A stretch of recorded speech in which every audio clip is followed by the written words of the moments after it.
الحمد لله رب العالمين الصلاة والسلام على خاتم النبيين وعلى آله وصحبه أجمعين أما بعد فأعوذ بالله من الشيطان الرجيم بسم الله الرحمن الرحيم قال الله تعالى في سورة النساء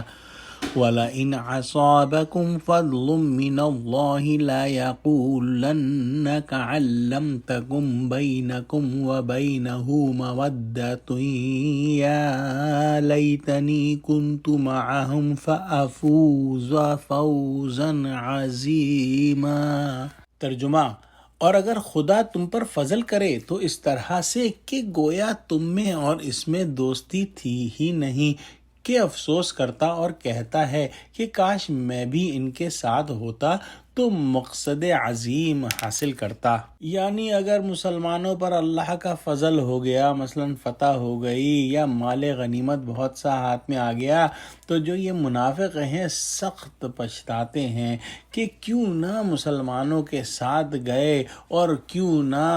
فاتح ہو کر آئے اور کیوں نہ ان کو بھی مال غنیمت ملا۔ اور یہ جو ہیں منافق یہ دشمنوں کی طرح غلبہ حسد سے کہتے ہیں کہ ہائے افسوس میں جہاد میں مسلمانوں کے ساتھ ہوتا تو مجھ کو بھی بڑی کامیابی نصیب ہوتی، یعنی لوٹ کا مال ہاتھ آتا۔ یعنی منافقوں کو فقط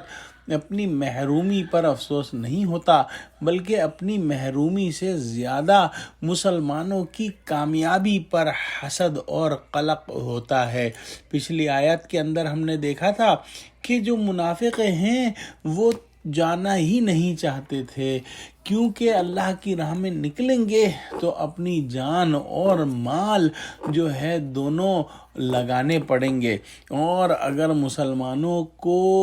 ناکامی ہو جائے یا مسلمان جو ہے وہ شہید ہو جائیں تو یہ خوشیاں مناتا تھا کہ اللہ نے مجھ پر بڑی مہربانی کی کہ میں ان میں موجود نہ تھا۔ گویا مسلمانوں کی شکست پر تو خوش ہے کہ ان میں شامل نہیں تھا، اور مسلمانوں کی فتح پر جو ہے کف افسوس مل رہا ہے، افسوس کر رہا ہے کہ میں ان میں کیوں نہ تھا کہ میں بھی کامیاب کہلاتا اور مجھ کو بھی مال ملتا۔ دعا کرتے ہیں کہ اللہ سبحانہ و تعالی ہم کو قرآن کا فہم عطا فرما اور ہمارے اندر منافقت کی کوئی بھی صفت کو پیدا نہ ہونے دے، آمین۔ وآخر دعوانا الحمد للہ رب العالمین۔ السلام علیکم ورحمۃ اللہ وبرکاتہ۔